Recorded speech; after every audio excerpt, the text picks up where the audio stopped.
25 मार्च से शुरू लॉकडाउन के बीच सड़कों पर लाखों लोगों की भीड़ सैकड़ों किलोमीटर का सफर करती दिखी। ये उन प्रवासी मजदूरों और छोटे दुकानदारों की भीड़ थी जो रोज कमाते हैं, रोज खाते हैं।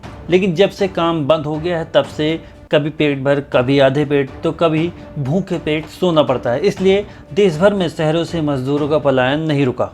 20 लाख करोड़ के आर्थिक पैकेज में जो ऐलान किए गए हैं उसमें मजदूरों को काम की गारंटी और सस्ते किराए वाले मकानों का वादा किया गया है ताकि मजदूर शहरों में रुकें और फिर लौट आएं। लॉकडाउन में अब तक सबसे दर्दनाक तस्वीर प्रवासी मजदूरों की है। अपने भविष्य में सबसे ज्यादा इन्हें मौजूदा हालात में खुद को, अपने परिवार को जिंदा रखने के लिए राशन की सख्त जरूरत है। इसके लिए सरकार ने प्रवासी मजदूरों को लेकर कुछ अहम फैसले किए हैं। इसमें करीब 3 करोड़ मजदूरों को राहत मिलने की उम्मीद है।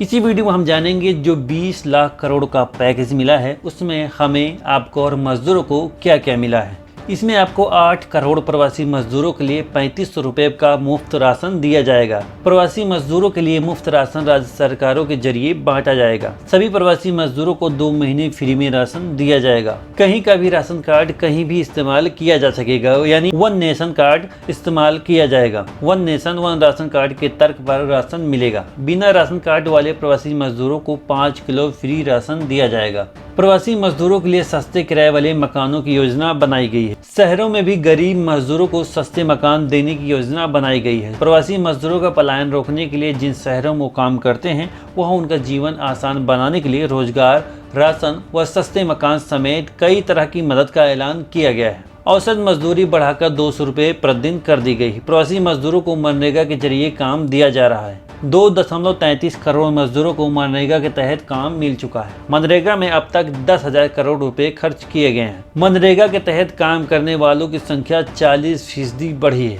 मजदूरों के लिए राज्य आपदा फंड इस्तेमाल कर सकते हैं। राज्य आपदा प्रबंधन के खातों में 11,000 करोड़ दिए गए हैं। केंद्र सरकार ने आर्थिक पैकेज के ऐलान के दौरान मजदूरों को विशेष तौर पर राहत देने के लिए रोजगार के नए अवसर तैयार करने का वादा भी किया है। खेतों से लेकर रेहड़ी पटरी के बाजारों तक, सूक्ष्म, लघु और मीडियम उद्योगों से लेकर ग्रामीण तक सब कुछ मजदूरों पर ही निर्भर है। मजदूरों के कंधे पर जीडीपी का करीब 1/3 बोझ और आर्थिक मदद और आर्थिक रूप से आत्मनिर्भर बनाकर इनके कंधों पर बोझ कम करने की जरूरत है। किसान, प्रवासी मजदूरों और छोटे दुकानदारों को मौजूदा दौर में आर्थिक पैकेज के साथ साथ वो आत्मविश्वास भी चाहिए जिससे वो दोबारा शहरों में लौट सके, अपना रोजगार शुरू कर सके, क्योंकि आत्मनिर्भर भारत के लिए आर्थिक पैकेज के साथ साथ आत्मविश्वास भी जरूरी है। ये आत्मविश्वास तभी लौटेगा जब लोगों को ये भरोसा हो जाएगा क्योंकि हर मुसीबत में सरकार उनके साथ है। तो ये थे सरकार के वादे जो कि 20 लाख करोड़ पैकेज के बाद ऐलान किए गए हैं। अब देखना ये होगा इनमें से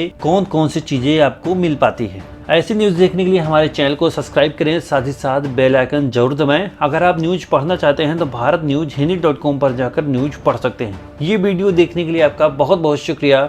जय हिंद।